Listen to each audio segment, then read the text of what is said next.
Meus tios roubaram minha herança e me jogaram na rua.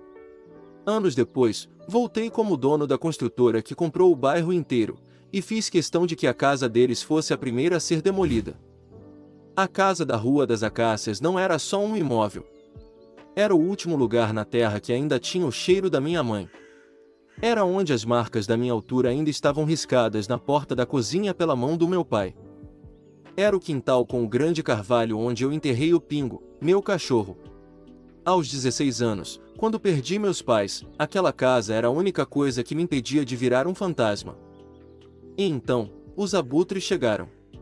Meu tio Roberto e minha tia Marta. Eles apareceram com seus abraços que não aqueciam e sorrisos que não alcançavam os olhos, jurando que cuidariam de mim. Por um ano, eles viveram sob o meu teto, se queixando de tudo. A conta de luz, o vizinho barulhento, o bairro decadente. Eu, afogado na minha própria dor, não percebi que eles não estavam reclamando. Estavam avaliando o prêmio. No dia em que fiz 18 anos, eles me chamaram para a cozinha. Não teve bolo. Em cima da mesa, havia um envelope amassado e uma passagem de ônibus. Só de ida. Lucas, você já é um homem, meu tio disse, olhando para um ponto qualquer na parede. Decidimos vender a casa. É o melhor a fazer.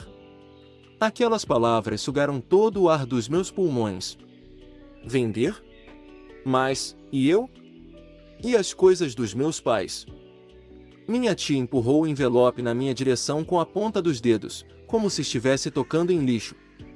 Isso é o que sobrou da sua parte depois de quitarmos as dívidas dos seus pais, ela mentiu, com um rosto impassível. Seja um bom garoto e comece sua vida. Não nos procure. Dentro do envelope, R$ 500. 500 reais. Eles me colocaram naquele ônibus naquela mesma noite. Pela janela suja, eu vi a minha rua, a minha vida, desaparecer. Eles não apenas me despejaram. Eles me apagaram. Venderam minha história e me deixaram na beira da estrada com o troco. Os anos seguintes foram um inferno. Fome, frio, albergues imundos, bicos de lavar pratos. A humilhação era meu café da manhã. Acabei em uma obra, carregando o saco de cimento sob um sol que parecia querer me cozinhar vivo. E foi ali, no meio da poeira e do suor, que a raiva começou a se transformar em algo útil. Enquanto meus tios provavelmente trocavam o sofá da sala com o meu dinheiro, eu aprendi a ler plantas de construção. Cada tijolo que eu assentava era um degrau para sair do buraco. Cada parede que eu levantava era um muro entre o garoto que eles abandonaram e o homem que eu me tornaria. Um engenheiro mais velho, seu Afonso, me apadrinhou. Viu que eu tinha fogo nos olhos. Ele me ensinou sobre negócios, sobre transformar projetos em impérios. Comecei com reformas, pegando empréstimos que mal conseguia pagar. Eu não dormia. Eu não descansava. Eu só construía. 20 anos se passaram. Eu não era mais o garoto do ônibus. Eu era Lucas Almeida, dono da construtora Almeida.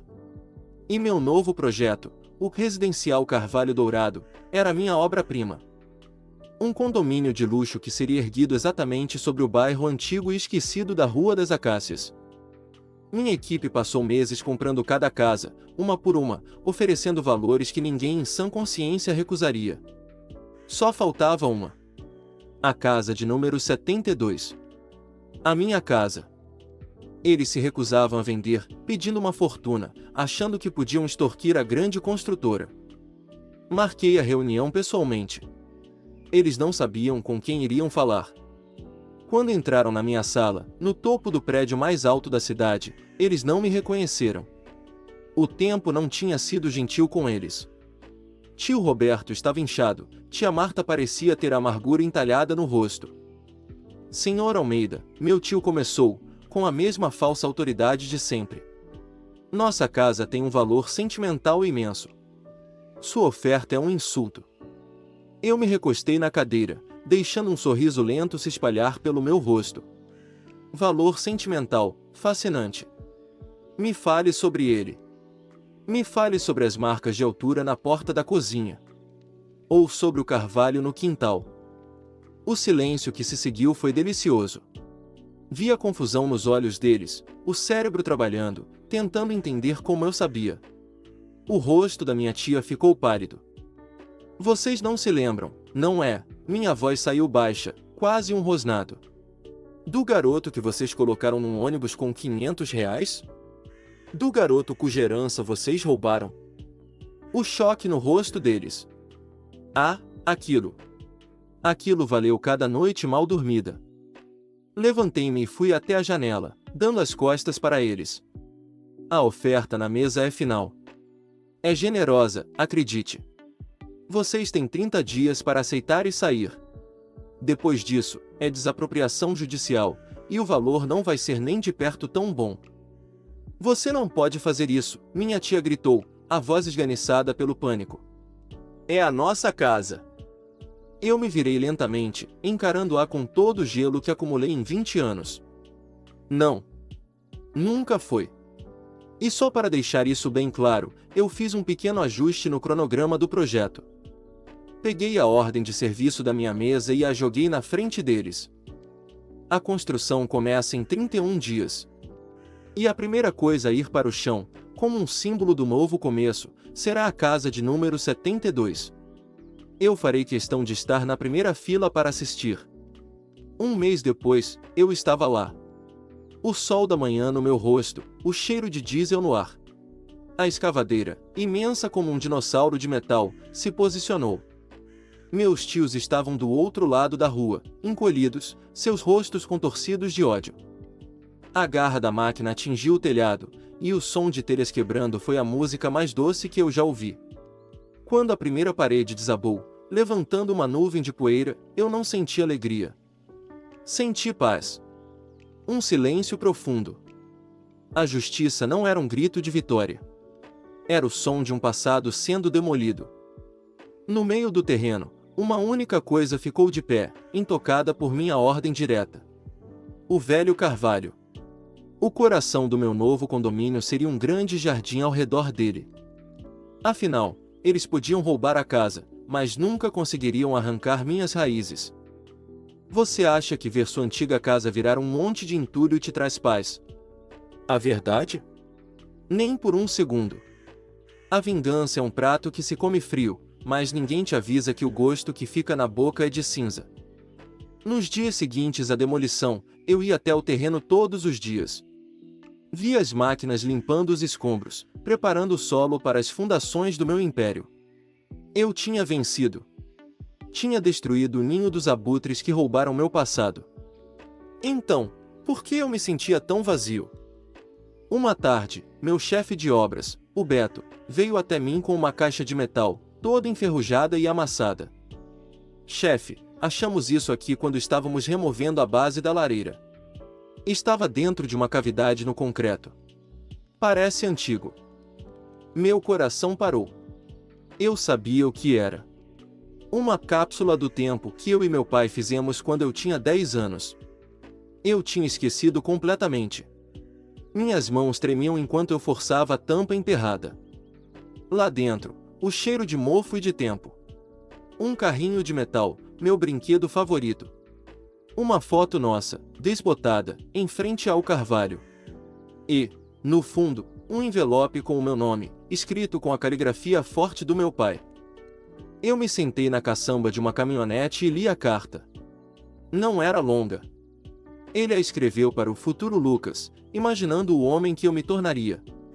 Ele não falava de dinheiro ou sucesso. Falava sobre caráter.